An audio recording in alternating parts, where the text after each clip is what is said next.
អ៊ីរ៉ង់មិនមែនជារដ្ឋក្មេងខ្ចីដែលទើបតែចាប់កំណើតឡើងនោះទេអ៊ីរ៉ង់គឺជាប្រទេសដ៏ចំណាស់មួយនៅក្នុងប្រវត្តិសាស្ត្រពិភពលោកមុនទសវត្សរ៍ឆ្នាំ1930ប្រទេសអ៊ីរ៉ង់បច្ចុប្បន្នត្រូវបានគេស្គាល់ឈ្មោះថាអាណាចក្រពាក្យគឺជាអាណាចក្រដ៏ធំមួយកាលពីសម័យបុរាណនៅក្នុងសតវត្សរ៍ទី20គឺជាយុគសម័យនៃការផ្លាស់ប្ដូរដ៏ធំបំផុតសម្រាប់ប្រទេសអ៊ីរ៉ង់ដែលបានប្រែក្លាយពីអាណាចក្រពាក្យបុរាណមកជាសាធារណរដ្ឋអ៊ីស្លាមនាពេលបច្ចុប្បន្នព្រឹត្តិការណ៍សំខាន់ៗបានកើតឡើងជាបន្តបន្ទាប់ដែលបានផ្លាស់ប្ដូរមុខមាត់នយោបាយរបស់អ៊ីរ៉ង់ក្នុងពិភពលោកនៅក្នុងឆ្នាំ1921នីតិហ៊ានម្នាក់ដែលមានឈ្មោះថារេសាខាន់បានដណ្ដើមអំណាចនិងបង្កើតរាជវង្សរេសាសាផាឡាវីឡើងនៅក្នុងឆ្នាំ1925លោកបានដាក់ចេញនូវគោលនយោបាយធ្វើទំនើបកម្មយ៉ាងឆាប់រហ័សដោយការកសាងហេដ្ឋារចនាសម្ព័ន្ធកែតម្រង់ប្រព័ន្ធអប់រំនិងការផ្លាស់ប្ដូរឈ្មោះប្រទេសពីពាក្យមកជាអ៊ីរ៉ង់ជាផ្លូវការនៅក្នុងឆ្នាំ1935អំឡុងសម័យសង្គ្រាមលោកលើកទី2នាឆ្នាំ1939ដល់ឆ្នាំ1945ប្រទេសអ៊ីរ៉ង់បានធ្លាក់ចូលក្នុងស្ថានភាពមួយដ៏ពិបាកបើទោះបីជាស្ដេចសារបានប្រកាសជាផ្លូវការថាអ៊ីរ៉ង់ជាប្រទេសអព្យាក្រឹតក៏ដោយក៏ប៉ុន្តែដោយសារតែទីតាំងភូមិសាស្ត្រអំណោយផលនិងធនធានប្រេងដ៏មហាសាលបានធ្វើឲ្យប្រទេសនេះមិនអាចជៀសផុតពីការទាញទម្លាក់ចូលក្នុងជម្លោះរវាងមហាអំណាចពិភពលោកបានឡើយព្រឹត្តិការណ៍ទាំងនេះមិនត្រឹមតែផ្លាស់ប្ដូររបបដឹកនាំប្រទេសប៉ុណ្ណោះទេប៉ុន្តែវាជាគ្រាប់ពូជនៃមនោសញ្ចេតនាប្រឆាំងនឹងការជ្រៀតជ្រែកពីបរទេសដែលបានរីកដុះដាលយ៉ាងខ្លាំងនៅក្នុងនយោបាយអ៊ីរ៉ង់រហូតដល់សម័យកាលបច្ចុប្បន្ននៅដើមដំបូងនៃសង្គ្រាមលោកលើកទី2ស្ដេចសាបានបង្ហាញទំនោរទៅរកអាល្លឺម៉ង់ណាស៊ីក្នុងគោលបំណងកាត់បន្ថយឥទ្ធិពលរបស់ចក្រភពអង់គ្លេសនិងសូវៀតដែលធ្លាប់ជិះជាន់អ៊ីរ៉ង់នាពេលកន្លងមកទំនាក់ទំនងសេដ្ឋកិច្ចយ៉ាងជិតស្និទ្ធជាមួយអាល្លឺម៉ង់បានធ្វើឲ្យអង់គ្លេសនិងសូវៀតមានការព្រួយបារម្ភយ៉ាងខ្លាំង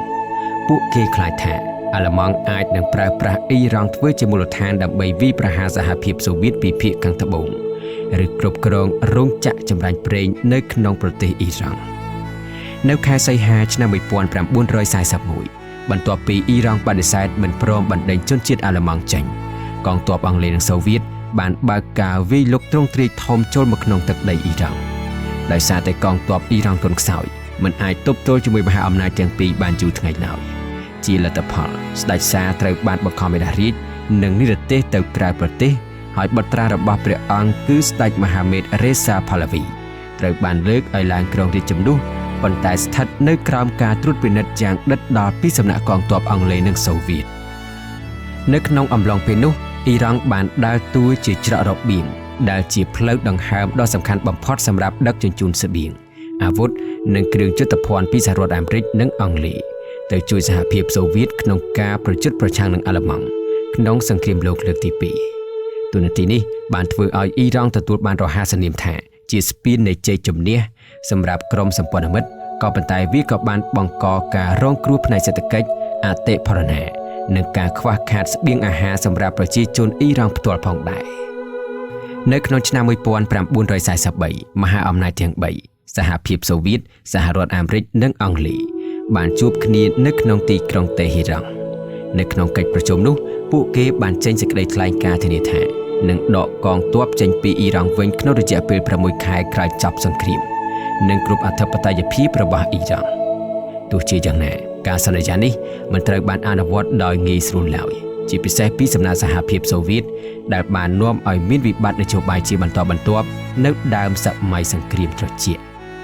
នៅក្រោយឆ្នាំ1945សង្គ្រាមលោកលើកទី2បានបិទបញ្ចប់នៅពេលដែលពិភពលោកចាប់ផ្ដើមស្គាល់សន្តិភាពឡើងវិញប្រទេសអ៊ីរ៉ង់បែរជាធ្លាក់ក្នុងស្ថានភាពច្របូកច្របល់និងក្លាយជាសមរភូមិដំបូងគេបង្អស់នៃសង្គ្រាមត្រជាក់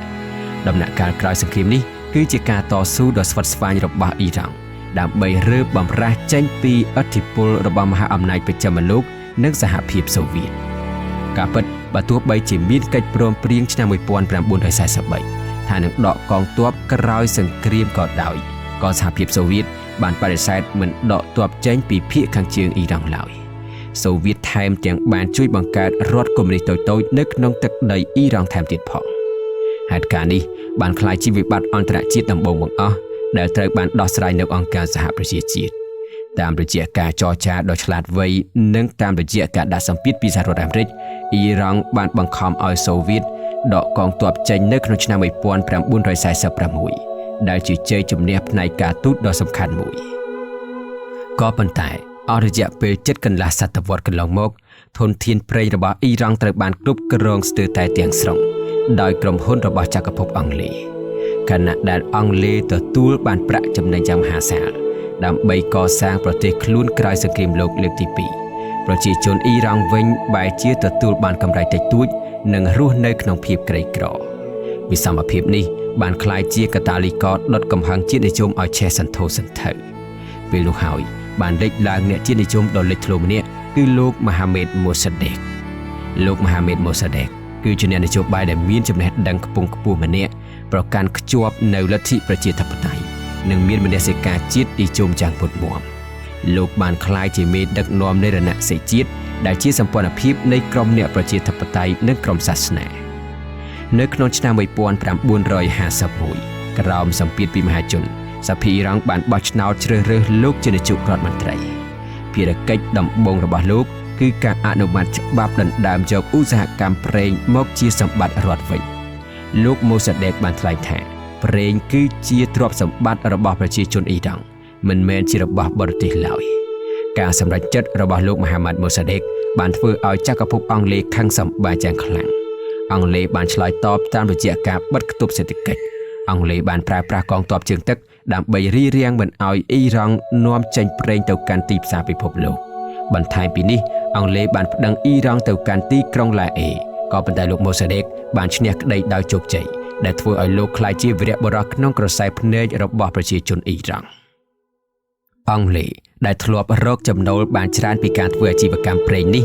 បានក្លាយជាកើតទុកមិនសុខចិត្តហើយបានព្យាយាមរកវិធីផ្ដួលរំលំរបបដឹកនាំរបស់លោកម៉ូសាដេកនៅពេលដែលអង់គ្លេសមិនអាចបង្ក្រាបម៉ូសាដេកដោយខ្លួនឯងបានពួកគេបានអូសទាញសហរដ្ឋអាមេរិកឲ្យមកចូលរួមដោយប្រើលេសថាម៉ូសាដេកកំពុងងាកទៅរកសហភាពសូវៀតដែលជាប្លុកកុម្មុយនីសនៅក្នុងឆ្នាំ1953ភ្នាក់ងារសម្ងាត់ CIA របស់សហរដ្ឋអាមេរិកនិង MI6 របស់ចក្រភពអង់គ្លេសបានរៀបចំរដ្ឋប្រហារយោធាទម្លាក់លោកម៉ូសាដេកនៅពេលនោះលោកម៉ូសាដេកត្រូវបានចាប់ខ្លួននិងឃុំខ្លួនក្នុងផ្ទះរហូតដល់ស្លាប់អំណាចទាំងស្រុងត្រូវបានប្រគល់ទៅឲ្យស្ដេចមហាមេតរេសាផាឡាវីវិញដែលជាមេដឹកនាំងាយស្រួលស្ដាប់បង្គាប់បច្ចឹមលោកការដួលរលំរបស់លោកម៉ូសាដេកបានបណ្ដោះគ្រាប់ពូជនៃការបន្ទុកចិត្តរបស់អ៊ីរ៉ង់ចំពោះអាមេរិកនិងចក្រភពអង់គ្លេសដែលចុងក្រោយបានផ្ទុះទៅជាបដិវត្តន៍អ៊ីស្លាមនៅក្នុងឆ្នាំ1979ប្រជាជនអ៊ីរ៉ង់ចងចាំថានៅពេលដែលពួកគេព្យាយាមបង្កើតលទ្ធិប្រជាធិបតេយ្យនិងសេរីភាពសេដ្ឋកិច្ចពួកបច្ចឹមប្រទេសតែងតែជាអ្នកបំផ្លាញវាទៅវិញនៅក្នុងទសវត្សរ៍ឆ្នាំ1960ស្ដេចមហាមេតរេសាផាឡាវីបានដាក់ចេញនូវកម្មវិធីកែតម្រង់ទ្រង់ទ្រាយធំមួយដើម្បីប្រែក្លាយអ៊ីរ៉ង់ឲ្យទៅជាមហាអំណាចសេដ្ឋកិច្ចនិងឧស្សាហកម្មលំដាប់ពិភពលោកទ្រង់បានបង្កើតកងទ័ពអក្ខរកម្មដើម្បីលុបបំបាត់ការមិនចេះអក្សរនៅតាមជនបទនិងកសាងមន្ទីរពេទ្យទំនើបអ៊ីរ៉ង់សម័យនោះមានសេរីភាពខ្លាំងស្ត្រីមានសិទ្ធិបោះឆ្នោតអាចស្លៀកពាក់បែបបច្ចឹមលោកនិងចូលបម្រើការងាររដ្ឋបានផ្នែកហេដ្ឋារចនាសម្ព័ន្ធទ្រង់បានកសាងផ្លូវថ្នល់ទំនប់ទឹកនិងរោងចក្រឧស្សាហកម្មបានធ្វើឲ្យអ៊ីរ៉ង់មានសេដ្ឋកិច្ចរីកចម្រើនយ៉ាងឆាប់រហ័សបំផុតមួយនៅក្នុងតំបន់ស្ដេចមហាមេតរេសាផាឡាវីគឺជាសម្ព័ន្ធមិត្តដៃថែបរបស់សហរដ្ឋអាមេរិកនៅតំបន់មជ្ឈិមបូព៌ានៅក្នុងពេលនោះទំនាក់ទំនងអ៊ីរ៉ង់និងអាមេរិកនៅពេលនោះគឺល្អកល្អើនល្អជាងពេលណាទាំងអស់ទ្រង់បានប្រើប្រាស់ប្រាក់ចំណូលពីការលក់ប្រេងដើម្បីទិញអាវុធទំនើបពីអាមេរិករហូតធ្វើឲ្យអ៊ីរ៉ង់មានកងទ័ពខ្លាំងបំផុតលំដាប់ទី5នៅលើពិភពលោកនៅក្នុងពេលនោះទ្រង់ចង់ឲ្យអ៊ីរ៉ង់ដើរតួជាប៉ូលីសតំបន់ដើម្បីទប់ស្កាត់ឥទ្ធិពលកុម្មុយនីសសូវៀតក៏ប៉ុន្តែបើទោះបីជាសេដ្ឋកិច្ចរីកចម្រើនចំពោះផ្នែកនយោបាយវិញស្ដេចមហាមេតរេសាផាឡាវីដឹកនាំបែបផ្ដាច់ការទ្រង់បានបង្កើតអង្គភាពនគរបាលសម្ងាត់សាវ័កដែលល្បីល្បាញខាងការធ្វើទរណកម្មនិងការតាមដានចាប់ខ្លួនអ្នកនយោបាយប្រឆាំងជាពិសេសការធ្វើទំនើបកម្មដែលងាកទៅរកបច្ចឹមលោកខ្លាំងពេកបានធ្វើឲ្យប៉ះពាល់ដល់តម្លៃសាសនាអ៊ីស្លាមនិងវប្បធម៌ប្រពៃណីដែលបង្កឲ្យមានកំហឹងពីសំណាក់អ្នកបួសសាសនា ដែលដឹកនាំដោយលោកអាយ៉ាតូឡារ៉ូហាឡាខាមេនីនៅចុងទសវត្សរ៍ឆ្នាំ1970អតិផរណាបានហក់ឡើងខ្ពស់គម្លាតរវាងអ្នកមាននិងអ្នកក្រកាន់តែធំការចាយវាយខ្ជះខ្ជាយរបស់រាជវាំងដូចជាពិធីខួប2500ឆ្នាំនៃអាណាចក្រពាក្យបានធ្វើឲ្យប្រជាជនមានអារម្មណ៍ថាស្ដេចរបស់ពួកគេរស់នៅឆ្ងាយពីសុខទុក្ខរបស់ប្រជារាស្ត្រត្បិតថាការដឹកនាំរបស់ស្ដេចមហាមេតរេសាផាឡាវីគឺជាការប្រឹងប្រែងដើម្បីចង់ឲ្យអ៊ីរ៉ង់ក្លាយទៅជាប្រទេសទំនើបតែទ្រង់អនុវត្តតាមបែបផ្ដាច់ការទ្រង់បានកសាងអ៊ីរ៉ង់ឲ្យមានមុខមាត់លើឆាកអន្តរជាតិប៉ុន្តែទ្រង់បានបដិសេធក្នុងការយកឈ្នះចិត្តរបស់ប្រជាជនខណៈដែលស្ដេចសាកំពុងបាត់បង់ការគាំទ្រលោកអាយ៉ាតូឡារ៉ូហាឡាខាមេនីដែលជាមេដឹកនាំសាសនានិងត្រូវបាននិរទេសទៅក្រៅប្រទេសបានក្លាយជាសម្លេងរួបរวมនៃបដិវត្តន៍សារសម្លេងតាមរយៈកាសែតម៉ាញេតូរបស់លោកដែលអំពាវនាវឲ្យផ្ដួលរំលំស្ដេចសាត្រូវបានចែកចាយពាសពេញប្រទេសអ៊ីរ៉ង់តាមរយៈការអំពាវនាវនេះបាតកម្មបានផ្ទុះឡើងនៅទូទាំងប្រទេសនៅខែមករាឆ្នាំ1978ការតវ៉ាដំបូងបានផ្ទុះឡើងនៅក្នុងទីក្រុងគូកងទ័ពបានបាញ់បង្ក្រាបបង្កឲ្យមានអ្នកស្លាប់និងរបួសនិងនាំឲ្យមានបាតុកម្មជាបន្តបន្ទាប់រៀងរាល់40ថ្ងៃម្ដងដែលធ្វើតាមប្រពៃណីកាន់ទុក្ខអ៊ីស្លាមនៅខែកញ្ញាឆ្នាំ1978ចំថ្ងៃសុក្រដែលគេហៅថា Black Friday រដ្ឋាភិបាលបានប្រកាសច្បាប់អាញាសឹកក៏ប៉ុន្តែបាតុកររាប់ពាន់នាក់នៅតែចេញមកតាមផ្លូវក្នុងទីក្រុងតេហេរ៉ង់ការបាញ់ប្រហារដ៏សាហាវបានកើតឡើងដែលធ្វើឲ្យការផ្សះផ្សារវាងស្ដេចសានិងប្រជាជនក្លាយជាមិនអាចទៅរួចនៅថ្ងៃទី16ខែមករាឆ្នាំ1979ដោយសារស្ថានភាពមិនអាចគ្រប់គ្រងបាននិងបាត់បង់ការគាំទ្រពីកងទ័ពស្ដេចសានិងក្រុមគ្រួសារបានភៀសខ្លួនចេញពីប្រទេសអ៊ីរ៉ង់នៅថ្ងៃទី1ខែកុម្ភៈឆ្នាំ1979លោកអាយ៉ាតូឡារ៉ូហាឡាខាមេនីបានធ្វើមាតុភូមិនិវត្តន៍មកកាន់ទឹកដីអ៊ីរ៉ង់វិញក្នុងនាមជាវីរបុរសជាតិដែលមានប្រជាជនរាប់លានអ្នកមកចាំទទួលស្វាគមន៍តាមរយៈការធ្វើប្រជាមតិក្នុងខែមេសាឆ្នាំ1979អ៊ីរ៉ង់បានប្រកាសខ្លួនជាសាធារណរដ្ឋអ៊ីស្លាមជាផ្លូវការដែលដឹកនាំដោយមេដឹកនាំកំពូលអាយ៉ាតូឡារ៉ូហាឡាខាមេនីដែលជា Supreme Leader ថ្លែងពីជីវិតនិរទេសរបស់ស្ដេចសាគឺជាដំណើរដ៏សោកសៅនិងពោរពេញដោយភាពឯកោបំផុតក្នុងប្រវត្តិសាស្ត្រមេដឹកនាំពិភពលោកបន្ទាប់ពីការចាកចេញពីអ៊ីរ៉ង់នៅថ្ងៃទី16ខែមករាឆ្នាំ1979ទ្រង់បានចំណាយពេល18ខែចុងក្រោយនៃជីវិតភៀសខ្លួនពីប្រទេសមួយទៅប្រទេសមួយដោយគ្មានកន្លែងស្នាក់នៅពិតប្រាកដនោះឡើយបើទោះបីជាធ្លាប់ជាអ្នកដឹកនាំបែបមហាអំណាចនិងជាសម្ព័ន្ធមិត្តជិតស្និទ្ធរបស់បច្ចឹមលោកក៏ដោយក៏ប៉ុន្តែនៅពេលដែលទ្រង់ធ្លាក់ខ្លួនមិត្តភ័ក្តិជាច្រើនបានបែរខ្នងដាក់ទ្រង់បាននិរទេសទៅកាន់ប្រទេសជាច្រើនអេស៊ីបគឺជាប្រទេសដំបូងដែលទទួលទ្រង់អេស៊ីបពេលនោះដឹកនាំដោយប្រធានាធិបតីអាន់វ៉ាសាដេតដែលជាមិត្តម្នាក់ក្នុងចំណោមមិត្តតិចតួចដែលស្មោះត្រង់នឹងទ្រង់រហូតដល់ទីបញ្ចប់ទ្រង់បានចាកចេញពីអេស៊ីបធ្វើដំណើរទៅកាន់ប្រទេសម៉ារ៉ុកប្រទេសបាហាម៉ាស់និងប្រទេសមិចស៊ិកទោះជាយ៉ាងណាប្រទេសទាំងនេះមិនហ៊ានឲ្យទ្រង់ស្នាក់នៅយូរអង្វែងឡើយដោយខ្លាចប៉ះពាល់ដល់ទំនាក់ទំនងជាមួយរដ្ឋាភិបាលថ្មីរបស់អ៊ីរ៉ង់នៅខែតុលាឆ្នាំ1979ស្ដេចសាត្រូវបានអនុញ្ញាតឲ្យចូលក្នុងទឹកដីសហរដ្ឋអាមេរិកដើម្បីព្យាបាលជំងឺមហារីកការសម្រេចចិត្តរបស់សហរដ្ឋអាមេរិកនេះបានធ្វើឲ្យរដ្ឋាភិបាលបដិវត្តន៍អ៊ីរ៉ង់ខឹងសម្បាយ៉ាងខ្លាំងក្រៅពីនេះក្រុមនិស្សិតបដិវត្តន៍អ៊ីរ៉ង់បារម្ភថាអាមេរិកកំពុងរៀបចំរដ្ឋប្រហារដើម្បីដាក់ស្ដេចសាឲ្យឡើងកាន់អំណាចវិញដោយកាលពីឆ្នាំ1953ម្ល៉េះហើយពួកគេបានទាមទារឲ្យអាមេរិកបញ្ជូនស្ដេចសាត្រឡប់មកអ៊ីរ៉ង់វិញដើម្បីកាត់ទោសនិងទាមទារឲ្យអាមេរិកសន្យាមិនជ្រៀតជ្រែកកិច្ចការផ្ទៃក្នុងអ៊ីរ៉ង់ទៀតឡើយដោយការអំពាវនាវមិនទទួលបានផ្លែផ្កានៅថ្ងៃទី4ខែវិច្ឆិកាឆ្នាំ1979ក្រុមនិស្សិតអ៊ីរ៉ង់រាប់ពាន់នាក់បានសម្រុកចូលក្នុងស្ថានទូតអាមេរិកនៅក្នុងទីក្រុងតេហេរ៉ង់ហើយបានចាប់បុគ្គលិកនិងអ្នកការទូតអាមេរិកចំនួន66នាក់ធ្វើជាចំណាប់ខ្មាំងក្រោយមកមនុស្សមួយចំនួនត្រូវបានដោះលែងដោយនៅសល់តែ52នាក់វិបត្តិនេះបានអូសបន្លាយពេលរហូតដល់444ថ្ងៃជាការពិតថាសកម្មភាពចាប់ចំណាប់ខ្មាំងនៅស្ថានទូតសហរដ្ឋអាមេរិកមិនមែនធ្វើឡើងដោយកងកម្លាំងរដ្ឋាភិបាលក៏ពិតមែន ក៏ប៉ុន្តែរដ្ឋាភិបាលក្រុងតេហេរ៉ង់ត្រូវតែមានការទទួលខុសត្រូវដោយសារតែការខកខានមិនបានបំពេញតាមកាតព្វកិច្ចការពារសុវត្ថិភាពស្ថានទូតហើយជាពិសេសទៅទៀតក្រោយពីការចាប់ចំណាប់ខ្មាំងនេះមេដឹកនាំអាយ៉ាតូឡារ៉ូហាឡាខាមេនីមិនត្រឹមតែមិនបានទាមទារឲ្យបាតកោដោះលែងចំណាប់ខ្មាំងនោះទេតែថែមទាំងបានធ្វើសេចក្តីថ្លែងការណ៍ខ្លះៗដែលមានអត្ថន័យគាំទ្រសកម្មភាពចាប់ចំណាប់ខ្មាំងនេះថែមទៀតផងលើសពីនេះទៅទៀតនៅក្នុងការចរចាជាមួយសហរដ្ឋអាមេរិកគឺរដ្ឋាភិបាលតេហេរ៉ង់ផ្ទាល់ដែលជាអ្នកដាក់លក្ខខណ្ឌជាថ្នូរនឹងការដោះលែងចំណាប់ខ្មាំងម្ល៉េះហើយវិវាទជាមួយសហរដ្ឋអាមេរិកបានឡើងកម្ដៅព្រឹត្តិការណ៍នេះអាមេរិកព្យាយាមរកដំណោះស្រាយតាមរយៈការចរចាស្ទើរតែអស់លទ្ធភាពតែមិនបានសម្រេចចុងក្រោយអាមេរិកសម្រេចដាក់ទណ្ឌកម្មសេដ្ឋកិច្ចនិងកាត់ផ្តាច់ទំនាក់ទំនងការទូតនិងបង្កកទ្រព្យសម្បត្តិរបស់អ៊ីរ៉ង់អាមេរិកបានបញ្ឈប់ការនាំចូលប្រេងពីអ៊ីរ៉ង់និងបញ្ឈប់ការលក់អាវុធទៅអ៊ីរ៉ង់រីឯភាគីអ៊ីរ៉ង់វិញក្រុមចលនាប្រឆាំងនោះនៅតែរក្សាជំហរមិនព្រមចូលរួមកិច្ចចរចានិងនៅតែបន្តទាមទារស្ដេចសារមកវិញដើម្បីកាត់ទោសនិងតម្រូវឲ្យសហរដ្ឋអាមេរិកធ្វើការសុំទោសខ្លួនដែលបានឈ្លានពាននិងជ្រៀតជ្រែកបញ្ហាផ្ទៃក្នុងរបស់អ៊ីរ៉ង់ក៏ដូចជាការដែលចូលរួមផ្ដួលរំលំរបបដឹកនាំរបស់លោកមូហាម៉ាត់មូសាដេកដោយយល់ថាការចរចាទំនងគ្មានផ្លូវនៅថ្ងៃទី24ខែមេសាឆ្នាំ1980ប្រធានាធិបតីសហរដ្ឋអាមេរិកលោកជីមីខាទ័របានបញ្ជាឲ្យមានប្រតិបត្តិការយោធាសម្ងាត់ដែលមានឈ្មោះថា Eagle Claw ដើម្បីទៅជួយសង្គ្រោះចំណាប់ខ្មាំងក៏ប៉ុន្តែបានទទួលបរាជ័យយ៉ាងអាម៉ាស់ដោយសារឧទ្ធម្ភាគចក្របុកគ្នានិងខូចក្នុងវាលខ្សាច់បណ្ដាលឲ្យទាហានអាមេរិក8នាក់បានស្លាប់បាត់បង់ជីវិតក្រៅបដិវគ្គហេតុធ្លាក់យន្តហោះក្នុងពេលទៅបំពេញបេសកកម្មនេះបានតម្រូវឲ្យអាមេរិកបញ្ឈប់ប្រតិបត្តិការភ្លាមៗតមកទៀតក្រោយការចរចាដែលមានការសម្របសម្រួលពីប្រទេសអាល់ហ្សេរី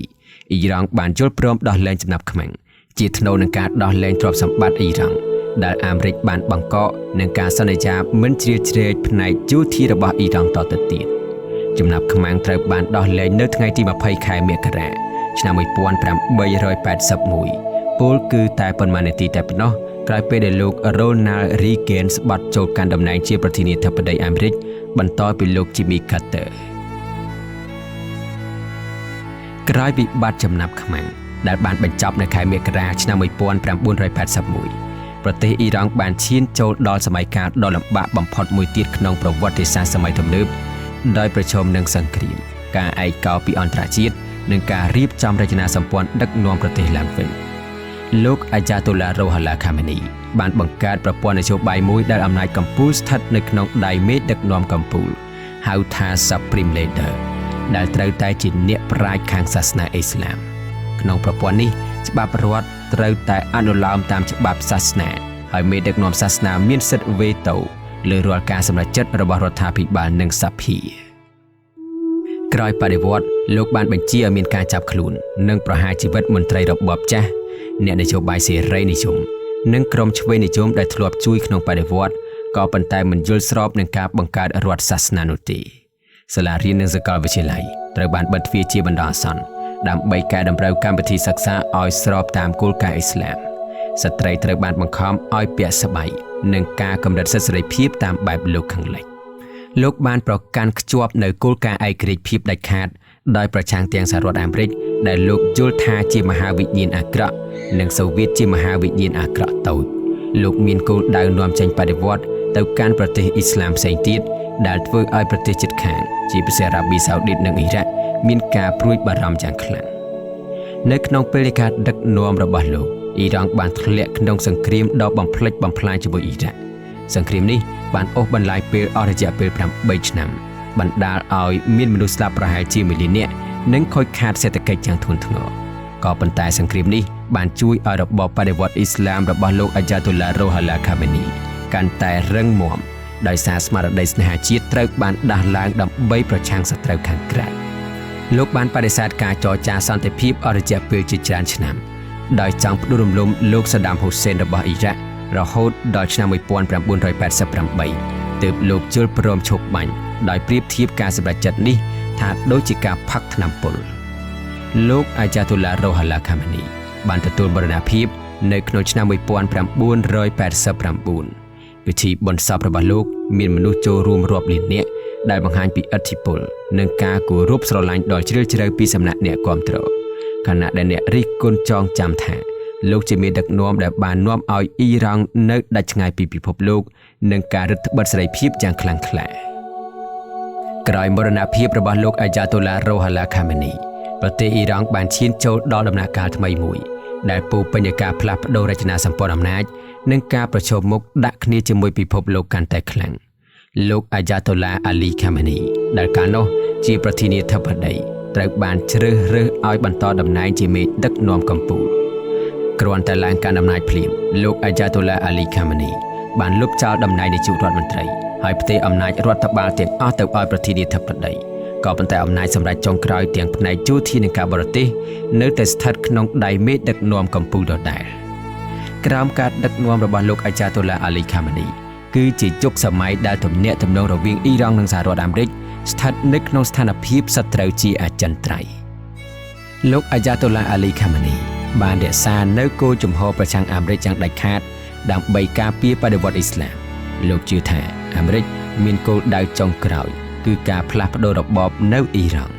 ដូច្នេះលោកបានប្រើប្រាស់គោលនយោបាយភាពធន់នឹងសេដ្ឋកិច្ចនិងនយោបាយដោយមិនធ្វើសម្បទានឲ្យអាមេរិកឡើយបើទោះបីជាត្រូវទទួលរងទណ្ឌកម្មធ្ងន់ធ្ងរយ៉ាងណាក៏ដោយរបបរបស់លោកអាយ៉ាតូឡាអាលីខាមេនីទំនាក់ទំនងជាមួយសហរដ្ឋអាមេរិកគឺជាល្បែងសង្គ្រាមត្រជាក់ដែលមិនចេះចប់ដោយម្ខាងប្រើទណ្ឌកម្មនិងអំណាចយោធាចំណែកម្ខាងទៀតប្រើបណ្ដាញសម្ព័ន្ធមិត្តក្នុងតំបន់និងកម្មវិធីនុយក្លេអ៊ែរដើម្បីតតាំងដោយសារបញ្ហានេះសង្គ្រាមទ្រង់ទ្រាយធំដោយផ្ទាល់ជាមួយអាមេរិកបានផ្ទុះឡើងនៅថ្ងៃទី28ខែកុម្ភៈឆ្នាំ2026នៅទីបំផុតលោកអាយ៉ាតូឡាអាលីខាមេនីបានទទួលមរណភាពនៅថ្ងៃទី28ខែកុម្ភៈឆ្នាំ2026ក្នុងថ្ងៃដំបូងនៃសង្គ្រាមនៅក្នុងអាយុ86ឆ្នាំតាមរបាយការណ៍ផ្លូវការពីប្រព័ន្ធផ្សព្វផ្សាយរដ្ឋអ៊ីរ៉ង់លោកត្រូវបានធ្វើឃាតនៅក្នុងការវាយប្រហារតាមអាកាសរួមគ្នារវាងសហរដ្ឋអាមេរិកនិងអ៊ីស្រាអែលទៅលើទីស្នាក់ការរបស់លោកក្នុងទីក្រុងតេហេរ៉ង់ក្រោយមរណភាពរបស់លោករដ្ឋាភិបាលអ៊ីរ៉ង់បានប្រកាសកាន់ទុកទូទាំងប្រទេសរយៈពេល40ថ្ងៃបន្ទាប់ពីមរណភាពរបស់លោកអាយ៉ាតូឡាអាលីខាមេនីក្រុមប្រឹក្សាអ្នកជំនាញបានប្រជុំជាបន្ទាន់ដើម្បីជ្រើសរើសអ្នកបន្តតំណែងនៅថ្ងៃទី8និងទី9ខែមីនាឆ្នាំ2026លោកមុចថាបាខាមេនីត្រូវបានតែងតាំងជាមេដឹកនាំកម្ពុជាថ្មីរបស់អ៊ីរ៉ង់លោកមុចថាបាខាមេនីគឺជាកូនប្រុសទី2របស់លោកអាយ៉ាតូឡាអាលីខាមេនីលោកក្លាយជាមេដឹកនាំកម្ពុជាចំពេលដែលសង្គ្រាមអាមេរិកអ៊ីស្រាអែលនិងអ៊ីរ៉ង់ផ្ទុះឡើងយ៉ាងក្តៅគគុក